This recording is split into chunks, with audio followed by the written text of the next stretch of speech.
국제뉴스로 이어가 보겠습니다. 선재규 선임기자 나와 계십니다. 안녕하세요. 안녕하세요. 네, 오늘 전반적으로 시작에도 이 사우디에서의 들리는 여러 가지 이야기들이 좀 영향을 많이 미쳤는데 사우디에서 어떤 얘기 들렸는지 언급들 좀 정리해 주실까요? 오늘 새벽에 사우디 포럼에서 그 트럼프가 연설을 했는데요. 여러 가지 얘기를 했습니다. 그 중에서 이제 조금 이렇게 돋보이는 게 영원한 적은 없다 이런 얘기를 했습니다. 그러면서 이제 시리아에 대해서 이제 제재를 해제하겠다는 그런 얘기를 하면서 지금 아시다시피 우크라이나 협상 같은 것도 지금 압박을 하고 이란하고도 협상을 하고 있죠. 그래서 이제 시리아를 이렇게 예를 들면서 영원한 적은 없다. 제재를 해제한다 해서 이렇게 잘하면 이런 식으로 이제 우리도 태도가 바뀔 수 있다는 점을 좀 부각시킨 것 같고요.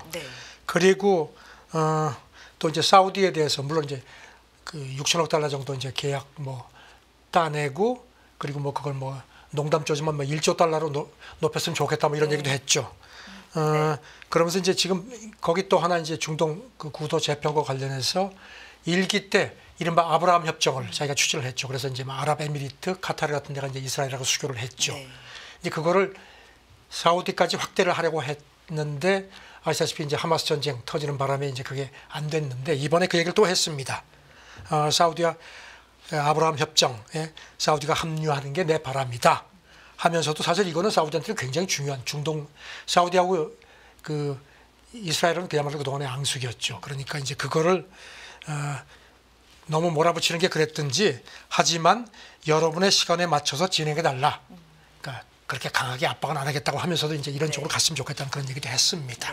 방향은 제시하지만 그래도 시간에 맡기겠다. 시간에 맞춰서 뭐 진행해달라 이런 얘기는 덧붙인 거고요. 또 그밖에 어떤 뭐 그런 얘기들 하면서 영원한 우리 미국의 가장 가까운 친구 중에 일부는 과거 세대에 전쟁을 했던 국가다. 동맹국 중에 그렇죠. 그런 얘기를 했습니다. 알겠습니다. 이게 또 뭐 북한과 관련해서 또 어떤 시사점을 주는 게 아닌가 하면 그런 우리 입장에서도 그렇게 또 조금 관측도 됩니다. 네, 다음 얘기로 넘어가 보겠습니다. 오늘 뭐 여러 가지 그래도 시작에는 호재가 있었다라는 것 중에서 미중 이 합의, 관세에 대한 무시를 유예지만 어쨌든 합의된 내용도 온기가 계속 좀 이어진다라는 평가도 있었는데 미중 관세 합의 후속 완화 조치를 맞교환했다. 이 내용도 정리해 볼까요? 네, 뭐 조금씩 뭔가를 좀 이렇게 가시화되는 것 같습니다. 백악관 발표인데 현재 시간은 이제 수요일, 이제 우리 시간으로 이제 오늘 밤이나 내일부터요. 중국발 그 소액 그 면세 거기서 관세를 그 120%까지 올렸었죠. 이거를 54%로 내린다고 공식 발표를 했습니다. 하지만 이제 최소 수수료는 $100 유지를 하겠다고 했고요. 그런데 방금 그 로이터 그 백악관 관계자가 얘기를 한다고 하면서 그 소액 수입품 관세가 한 일부 품목에 대해서 한 30%까지 낮아질 것 같다. 뭐 그런 얘기도 했는데 그건 뭐 확진된 건 아닙니다. 더 낮아진다라는 이야기도 일단 공식적이진 않지만 좀 나오고 있군요. 이게 사실 건당 $800 미만 중국 수입품에는 원래 관세가 없었는데 이게 점차적으로 30에서 90, 120까지 높아졌던 거죠. 그래서 뭐 테무 쉐인 이런 데가 막 그냥 엄청나게 지금 미국 온라인 시장을 장악해서 불만이 많았죠. 그래서 트럼프가 이거를 이제 애당초 30% 했다가 90%를 높였고 그리고 또 중국이 또 발끈하니까 바로 그 다음 날 120%를 높였거든요. 이제 그거를 다시 이제 되돌린 겁니다. 그렇군요. 중국도 공식적으로 발표한 내용들이 있는데 추가적인 내용들이 있습니다. 일단 중국은 이제 미국에 대한 그 추가 관세율이 125%였는데 이제 스위스 합의 발표되고 나서 이제 이거를 10%로 낮추는 걸로 공식 발표를 했습니다. 그렇게 됐고요.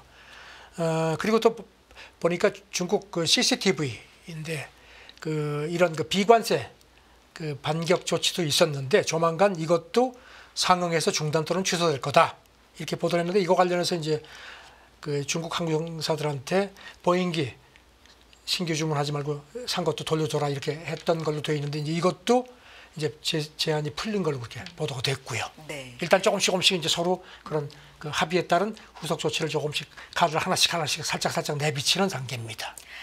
관세율이 145%에서 30%가 되고 125%에서 10%가 됐다. 이제 여기까지는 생각보다 굉장히 파격적인 서로 합의다. 이런 평가 속에서 근데 더 지켜봐야 될 것들이 많은데 그중에 하나가 이제 히토류다라는 얘기가 지금 많이 나오고 있는 상황에서 중국이 히토류 수출 통제를 발표한 후 처음으로 4개 이상의 자국 히토류 자석 생산업체 수출을 허가했다. 이 보도가 나왔네요. 사실 중국이 갖고 있는 카드 중에 아주 굉장히 힘이 있는 카드 중에 하나가 이제 히토류 수출 통제죠. 네. 로이터 보도인데 일단 최소 한 4개 정도의 자국 그 히토류 자석 생산업체한테 수출을 허가했다는 겁니다. 그리고 상대는 독일 폭스바겐. 그리고 또 소식통 얘기는 폭스바겐 쪽에서 중국 당국에 승인을 요청을 해서 그것도 고려가 됐다. 그런데 이제 그러면은 지금 이제 핵심은 그럼 미국에도 허용을 할 거냐 하는 건데 그것까지는 아직 확인이 안 된 것 같은데 소식통들은 지금 이 추세를 보면은 그건 미국에도 좀 이렇게 이게 이제 수출할 때마다 이제 허가를 주는 식으로 이렇게 또 통제를 강화를 했거든요. 그래서 조금 풀리지 않겠느냐 그런 관측도 나옵니다. 그런데 이제 어제부터 계속 나오는 얘기 중에 하나가 관세를 크게 서로 합의해서 낮추기로 한 공동성명 발표 이후에 20분 후에 불과 20분 후에 계속해서 이 히토류를 좀 통제하겠다 이런 회의를 그런 얘기를 했었죠. 중국에서 이제 네. 했다라는 것 때문에 이 히토류가 어떻게 되는 거야 이제 이런 상황이거든요. 그래서 이제 그게 이제 카드로 계속 중국이 구사를 할 것 같다는 얘기입니다. 자, 어쨌든지 간에 중국이 지난달 초에 히토류 수출 통제 강화를 발표하고 나서 이제 첫 승인, 요게 이제 지난달 말부터 이렇게 된 모양입니다. 그런데 이제 폭스바겐 말고 다른 해외 고객사, 특히 이제 미국에 대해서 수출할 수 있도록 허가 받았는지는 아직 확실치 않은 것 같은데 말씀드린 대로 업계에서는 이런 식으로 하면 미국에 대해서도 조금 좀 풀어주지 않겠느냐, 뭐 이렇게 관측을 하는 겁니다. 알겠습니다. 히토류에 대해서는 계속해서 좀 흐름을 지켜볼 필요가 있을 것 같고요. 이제 미국과 중국의 이런 다소 좀 완화된 부드러워진 분위기 속에서 그러면 1차적으로는 뭐 승자가 있는지 승패가 있는 게임인지 잘 모르겠습니다만 어쨌든 승자가 있고 패자가 있다면 누가 승자냐 이런 분석들이 곳곳에서 지금 나오고 있는 것 같아서 하나하나 좀 보겠습니다. 중국 여론에서는 어쨌든 중국이 승리했다 이렇게 평가가 나오네요. 글쎄 뭐 중국은 당연히 그럴 것 같은데 이제 미국 CNBC가 전한 게 중국이 이제 그걸 확실하게 좀 부각시킨다는 겁니다. 중국 그 CCTV 연계 소셜 미디어 계정에 미국하고 중국이 공동성명을 발표하고 나서 중국의 단호한 대응이 매우 효과적이었다 이런 게시글이 떴는데 뭐 엄청나게 댓글이 달리고 뭐 크게 올라갔다는 겁니다. 그래서 이제 중국 쪽 얘기가 자기들이 이제 비교적 적게 양보하면서 합의를 이끌어낸 거를 좀 부각시키려는 것 같다. 이렇게 또 CNBC가 분석을 했습니다. 네. 그런데 미국 싱크탱크 쪽에서 중국이 일단 승리한 것으로 또 평가를 했다 그래서 이거는 근거를 또 어떻게 들고 있는지도 궁금한데요. 그 애틀랜틱 카운슬 이제 선임 디렉터 이 사람이 이제 멜라니 하트라는 사람인데 국무부 중국 담당 선임 고문을 지냈습니다. 근데 이 사람이 그렇게 평가를 했습니다. 표현을 이렇게 썼습니다. 워싱턴은 눈을 감았고 베이징이 그 틈새에 쉽게 빠져나갈 수 있는 길을 찾았다. 그러면서 이제 월마트 같은 그 주요 미국 소매업체들이 이제 연말 앞두고 이제 지금부터 이제 물건을 발주를 해야 되는데 아주 불만이 많았죠. 그래서 이제 트럼프가 월마트 뭐 이런 그 아마존 CEO들도 만나고 해서 이제 강하게 압박을 하는 그런 와중에 이런 스위스에서 합의가 이루어진 게 우연은 아니다. 이렇게 이 사람은 진단을 했습니다. 아무래도 경제적인 타격이 좀 있을 것이다라는 압박 속에서 이런 조치가 이루어진 거다.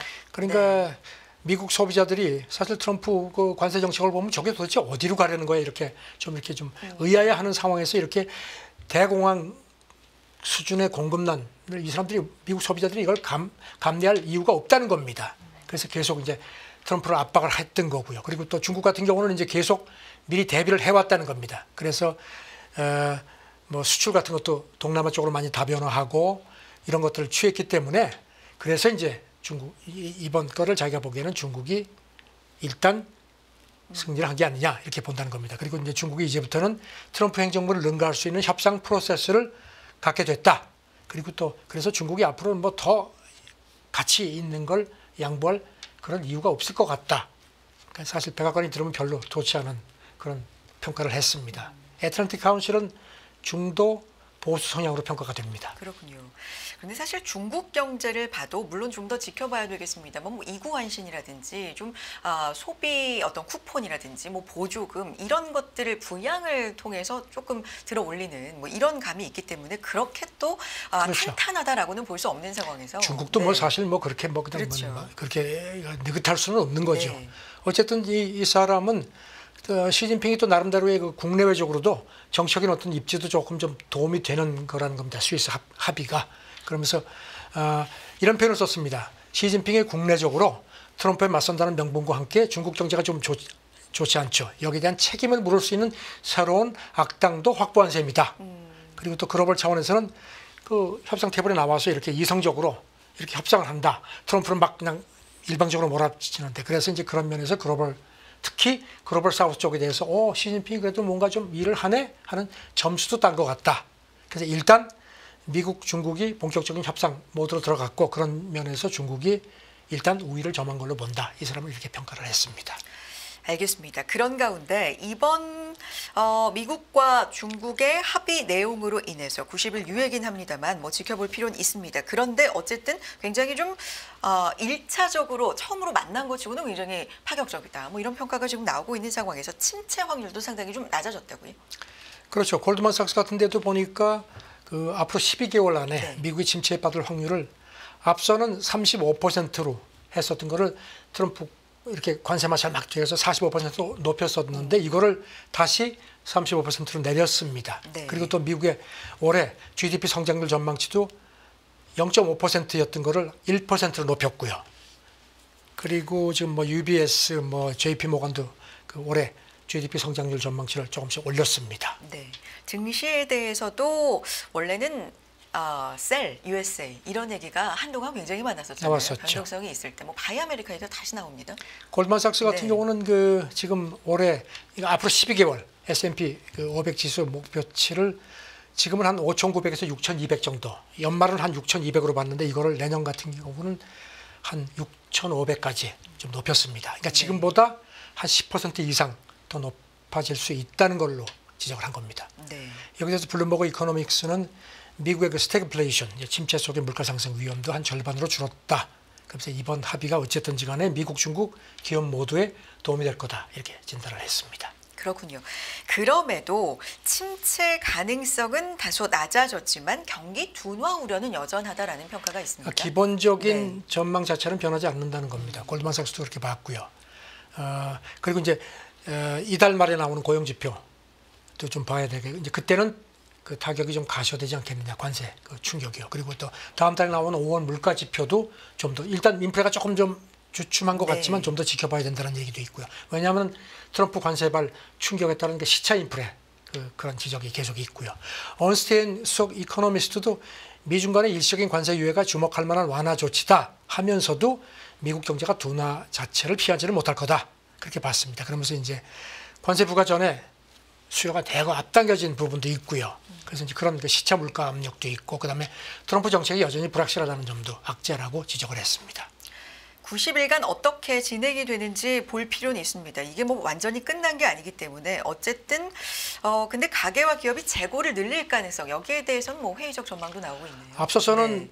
트럼프 관세 나오고 나서 미국 기업들이 재고를 많이 늘려서 이제 수요가 미리 앞당겨진 부분이 있는데 무디스 그 마크 잔디 수석 이코노미스트는 유예 기간 90일 동안에 미국 기업들이 또 그렇게 할 것 같지는 않다는 겁니다. 그래서 자기는 기본적인 미국 경제 전망에 별 변화를 주지 않겠다. 그리고 완화는 됐지만 무역 전쟁은 계속되고 있다는 겁니다. 그래서 지금 관세 부과 전에 앞당겨진 구매 여파가 한 6월, 7월까지 이어질 거다. 그랬는데 여기 대해서 로스앤젤레스 항만청장도요. 앞으로 90일 동안의 수입이 급증할 가능성은 그렇게 크지 않다고 전망한 걸로 또 보도가 됐습니다.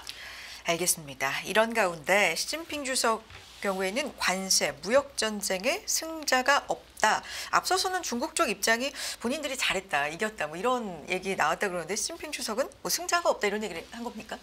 그 시진핑이 네. 그 이번 그 스위스 합의 있고 났을 때 처음으로 이제 공개적으로 언급을 한 겁니다. 네. 어제 베이징에서 중남미 카리브 국 정상회의가 있었고 개막 연설을 하면서 100년에 한 번 올 거대한 변화가 지금 빨라지고 있다 하면서 이런 시대일수록 각국이 단결과 협력을 통해서만 그 세계 평화 안정을 지키고 공동명을 이룰 수 있다 하면서 관세나 무역 전쟁에는 승자가 없다.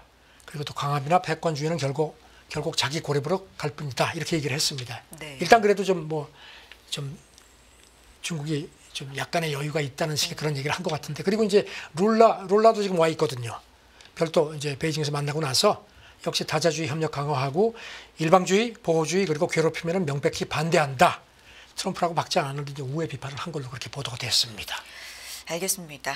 이런 가운데 외국 증권사가 뭐 비중을 좀 의미 있게 변화시킨 부분이 있다면 이제 보도가 나오고 체크해드리고 있는 노무라 같은 경우는 미중 합의 후에 중국 주식 투자 의견은 전략적 비중 확대로 조정을 했다고 하는데 이게 좀 더 긍정적으로 상향 조정한 거네요. 그렇죠. 네. 노무라가 이제 그 미중 합의 나오고 나서 처음으로 이제 투자 의견을 조정을 했습니다. 그 중립에서 전략적 비중 확대로 높였습니다. 반면에 인도에 대한 투자 견해를 낮췄습니다. 그러니까 이제 어떤 자금 배분 측면에서 중국 주식 특히 단기 탄력성을 높게 평가해서 이제 이런 식으로 조금 바꾼 걸로 그렇게 분석이 됩니다. 그렇군요. 어떻게 구체적으로는 분석하고 있습니까? 그러니까 이제 이런 그 미중 합의가 시장에 중대한 놀라움으로 작용을 했다 하면서 단기적으로 위험자산 선호 심리를 강화할 가능성이 높다 하면서 이제 중국에 대해서는 조금 높이고 인도는 상대적으로 조금 낮춘 겁니다. 알겠습니다. 다음 내용은 이제 이렇게 영국하고 협상이 됐고요. 중국하고는 뭐 90일 유예지만 어쨌든 합의가 이루어진 상황이고 그러면 원래는 이제 1차적으로 우선 협상 가능성이 있다라고 말했던 국가, 뭐 우리도 마찬가지고 특히 일본의 경우에는 좀 득실 계산이 바쁘다 뭐 이런 분석 나오네요. 사실 일본의 그 미국에 대한 관세 협상 대응이 우리한테도 상당히 좀 시사하는 점이 많죠. 네. 그 일본 언론들이 어제 전한 걸 보면요. 일단 이시바 총리는 기자들한테 상세한 내용을 지금 현재 분석하고 있다. 좀 말을 많이 아꼈습니다. 네. 그리고 또 여기 대해서 일본 정부 관계자가 이제 아사히에 미국, 중국 관세 마차는 그들의 싸움이다. 우리 방침은 바뀌지 않는다. 그러니까 일단 지켜보겠다는 입장을 강조한 걸로 그렇게 나타났습니다. 네. 일본도 일단은 세계 경제 충격이 좀 완화됐다라는 측면에서는 좀 반기는데 그래도 여러 가지 생각이 좀 복잡한 것 같아요. 복잡한 것도 있습니다. 요미우리가 이제 일본 외무성 간부 이제 익명으로 이제 전했는데요. 일본도 사실 중국을 통해서 미국에 들어가는 예가 많기 때문에 미중 간에 이렇게 관세가 조금 이렇게 어쨌든지 간에 지금 이제 90일간 이제 낮춰진 거는 뭐 반긴 모습이지만 이게 일본은 또 이게 미중 간의 관세 마찰이 심각한 게 어떤 의미에서는 어부지리 기회일 수도 있다는 그런 기대감도 있었던 것 같다는 겁니다. 그래서 일본도 지금 이런 걸 좀 이렇게 득실을 조용히 지금 평가를 하는 단계라는 겁니다. 그렇군요. 그러면 일본의 본격적인 이제 협상 뭐 타결 소식이라든지 뭐 이런 것들은 언제 나오는지 좀 주목이 되는데 미중 후속 협상 탓에 요 일정이 좀 밀릴 수 있다 이런 분석도 일부에서는 있네요. 그렇죠. 지금 뭐 미국이 뭐 중국하고가 가장 급하니까 그래서 추가 협상 이제 하게 되면 일본이 조금 좀 뒤로 밀리지 않겠느냐는 그런 약간의 그 이게 뭐 불안감인지 뭔지 모르지만 그런 것도 있다는 게 요미우리 지적이고요. 네.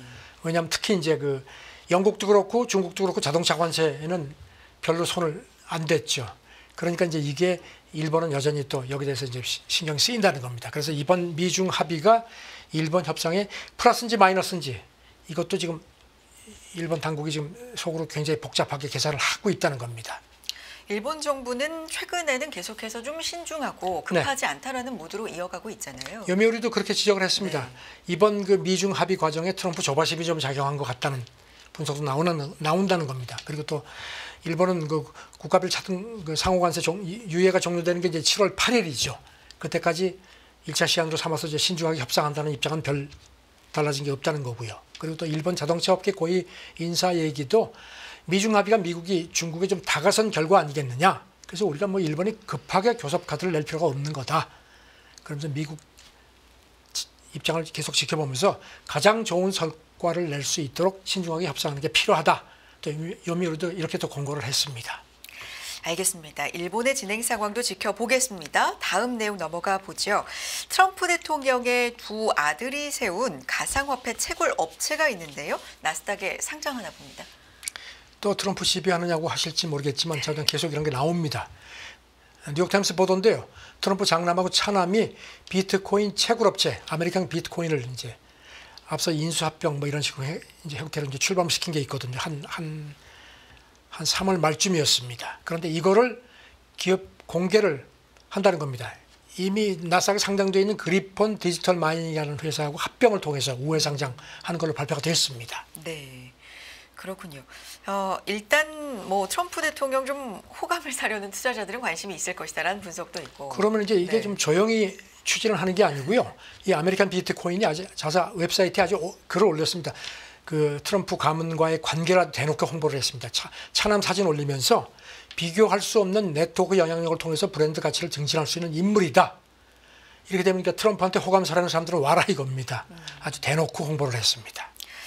트럼프 대통령의 뭐 집안이라고 할까요? 가족들의 어떤 코인 관련된 이야기들은 지금 계속 나오고 있잖아요. 트럼프가 무슨 뭐 전략, 네. 뭐 가상자산 전략 비축 얘기도 했고, 그리고 뭐 미국을 가상화폐 수도로 만들겠다고도 했죠. 그리고 또 트럼프 가족이 월드 리버티 파이낸셜 뭐 이건 만든 건 다 아실 거고요. 그래서 트럼프 부부 밈 코인도 지금 판매하고 뭐 막 뭐 이벤트까지 하고 있죠. 네. 이런 상황에서 이제 이런 조치가 또 취해진 겁니다. 네. 그렇군요. 가상화폐 관련돼서는 간밤에 또 주가가 크게 코인베이스 같은 경우가 크게 올랐습니다. S&P 500 지수에 편입한 영향도 있는데 이제 가상화폐 얘기가 나온 김에 이것도 좀 상징적으로 의미 있게 시장은 받아들이고 있다 말씀드리겠고요. 다음 내용 넘어가 보겠습니다.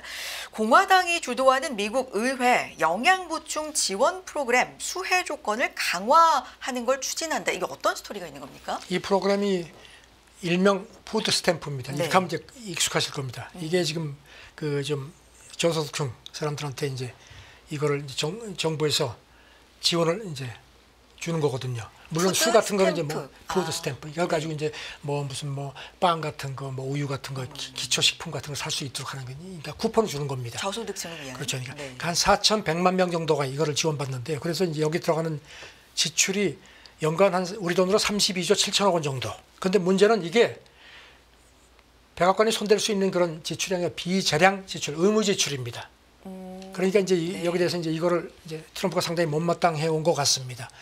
공화당이 주도하는 미국 의회가 이거를 주는 조건을 대폭 강화하는 거를 지금 입법을 추진하는 모양입니다. 로이터 보도를 보면은 하원 농무위에 제출된 게 있는데 지금은 이제 이게 이제 전자 이체 카드 형태로 이제 지급이 되는데요. 그걸 받으려면 더 일해라. 그리고 미국 농부부가 이제 이거를 주정부에 줘가지고 주정부가 집행을 하는데 주정부 보고 너희들도 더 내라 이런 식으로 바꾸는 모양입니다. 그러니까 안 주겠다는 건 아니지만 조건을 좀 더 까다롭게 만드는 걸 추진하고 그렇죠. 있다라는 거네요. 알겠습니다. 다음 내용 넘어갈까요? 네. 개빈 뉴섬 캘리포니아 주지사인데요. 미국의 차기 대선 민주당의 잠룡으로 이제 꼽히는 인물인데 노숙자 문제 해결에 발벗고 나섰다. 어떤 내용이죠? 캘리포니아주 뭐 뉴섬 주지사 이제 그 민주당 소속이죠. 그야말로 미국의 노숙자 천국으로 돼 있죠. 50개 중에서 가장 많습니다. 그 작년 12월 기준인데 미국 전체 노숙자가 한 77만 명이 넘는 걸로 추산이 되는데 그 중에서 한 근 25%가 캘리포니아에 있습니다. 그러니까 이제 캘리포니아 주민들이 불만이 많았던 모양입니다. 네. 가지고 얼마 전에 여론조사를 했더니 한 40% 이상이 저 사람들 막 공원에 막 텐트 치고 막 해가지고 아주 성가시다. 저거 빨리 치워라. 체포해라. 막 이런 불만까지 나오니까 이제 뉴섬 주지사는 아시겠지만 다음번 미국 대선에 민주당 유력 잠룡 중에 한 사람으로 평가가 되거든요. 그러니까 이제 이 사람이 이번에 노숙자 야영 문제 해결하기 위한 조례를 발표를 했습니다. 그 내용을 보면은 이런 거를 이제 철거 같은 것도 철저하게 하고 그 사람들도 이제 텐트를 못 치게 하면은 이제 수용을 해야 되니까 이런 것도 할 수 있도록 하면서 얼마 전에 노숙자 이제 특별 채권 발행해가지고 한 33억 달러 정도 예산을 확보한 게 있는데 이것도 그 캘리포니아 주사나 지자체에 배부를 했다고 강조를 하면서 네. 확실하게 하겠다. 말만 안 하겠다 얘기를 하는데 물론 이제 이런 뭐 불만도 있지만 다음번 대선을 겨냥한 게 아니냐 그런 관측이 나옵니다. 네. 이탈한 민주당 내에서도 지금 이제 이런 그 불만표 있으니까 이제 집 나간 토끼를 잡아오겠다는 그런 거 아니냐는 분석도 있습니다. 네. 여론 반영도 있고 다음번 대선까지도 미리 좀 그래서 겨냥을 한 거다. 그 뉴욕 타임스가 그 뉴섬 주지사의 이런 움직임을 보면 민주당 내에서 사실 이번에 트럼프가 지난 대선에서 승리한 요인 중에 하나가 국경 강화, 불법 이민 단속 같은 거였거든요. 그래서 민주당이 그동안에는 이민을 많이 수용하는 입장에서 조금 정책이 선회하는 게 아니냐는 그런 시사가 있다고 또 덧붙였습니다. 알겠습니다. 다음 내용으로 넘어가 보겠습니다. 백악관이 트럼프 대통령이 이제 중동 순방 중인데 그 동행한 기자단에서 AP, 로이터, 블룸버그를 배제한 데 대해서 백악관 기자는 뭐 항의 성명을 발표했대. 이게 지금 언론사하고 좀 마찰이 있는 건 계속해서 좀 알려지고 있는 사실인데 어떤 내용이죠? 잠깐 설명드리면 그 백악관 그 풀 기자 이제 대통령 전용기 같은 거 탑승하고 하면 이제 다 못 가니까 일부가 탑승해서 이제 그거를 이제 해서 취재하고 연합도 이제 그런 풀 기자에 이제 항상 들어가죠. 네. 그런데 이제 이제 블룸버그, 로이터 뭐 이런 데가 좀 불만이었던 것 같습니다. 그러니까 이제 백악관에서 그걸 바꿔서 그동안은 백악관 기자들이 이제 자기들이 그런 주요 통신사들은 당연히 들어가고 이제 나머지 프린트 매체들이 이제 돌아가면서 하고 방송은 이제 별도로 또 이렇게 풀이 운영됐는데 그거를 똑같이 해라 이랬거든요. AP가 이제 그게 촉발이 됐었습니다. 이제 트럼프가 그 멕시코만을 미국만으로 네. 바꾸는 행정명령을 이제 발표했는데 AP는 우린 그냥 옛날 쓰겠다 그러니까 이제 AP를 쫓아냈거든요. 소송도 걸리고 했는데 그런 맥락에서 지금 아마 그런 모양인데 이번에 중동 가는데 이 로이터, AP, 블룸버그 기자가 다 빠졌습니다. 그러니까 이제 백악관 기자단에서 이거는 말이 안 된다. 왜냐하면 전 세계 몇천 개 매체라든가 전 세계인들한테 이렇게 매일 신속하게 전하는데 이런 식으로 해서 조금 사감이 있다고 해서 하는 건 말이 안 된다 얘기를 했습니다. 네. 사실 취임하면서 그 백악관 안에서 이제 들어와서 뭐 질문도 하고 이럴 수 있는 취재단, 이 언론사들을 좀 구조를 바꾸려는 바꿨죠. 그런 시도를 이제 해서 이런 것도 좀 얘기가 있었잖아요. 지난번 프란체스코 교황 장례식 할 때는 그때 로이터 기자가 들어갔었습니다. 네. 그건 이제 로테이션에서 아마 들어간 모양인데 그래서 이제 백악관 기자단이 아무리 뭐 그런 게 있지만 이거는 알 권리다. 고쳐라 하는데 글쎄 뭐 백악관에서 이걸 어떻게 할지 모르겠습니다. 그 백악관 대변인실에서는 뭐 일체 코멘트도 안 하고 있습니다. 알겠습니다. 지금 네. 뭐 오늘 새벽에 보니까 그 우루과이 대통령 그 전 대통령 무이카 전 대통령이 89세 별세했네요. 그야말로 세계에서 가장 검소한 대통령으로 평가받았었죠. 그래서 뭐 지금 우루과이 대통령이 전 세계가 모범이 되는 사랑받는 어른이 돌아갔다 이렇게 얘기를 하는데 그런 가운데 지금 그 칸에서 칸 영화제 열리고 있는데 로버트 니로 네. 그 명예 황금 종려상 받았는데 그 수상 소감에서 트럼프를 좀 공격했네요. 속물이라는 표현을 썼는데 물론 조금 좀 영어 표현으로 좀 점잖은 표현을 썼습니다. 그런 얘기를 하네요. 그래서 그런데 오늘 아침에 보니까 그런 생각이 나네요. 백지땅도 맞들면 낫다. 트럼프가 이런 걸 조금 이런 속담에 조금 관심을 가졌으면 좋겠습니다. 배려가 없는 세상인 것 같습니다. 그 이제 드니로의 발언 같은 경우는 100% 그 영화 관세 뭐 이런 쪽과 관련돼서 또 이야기를 한 부분도 있겠죠. 관련된 얘기 짚어봤습니다. 국제뉴스 선재규 선임기자 함께했습니다. 고맙습니다. 네, 감사합니다. 매일 돈을 쓰는데 그 가치는 누가 정할까요? 정답은 슈퍼달러 슈퍼리치에 있습니다. 복잡한 공식은 빼고 투자 타이밍을 잡는 환율의 핵심만 담았습니다. 빠르게 변화하는 금융시장, 그 중심엔 언제나 환율이 있습니다. 오늘부터 환율과 썸 타볼까요?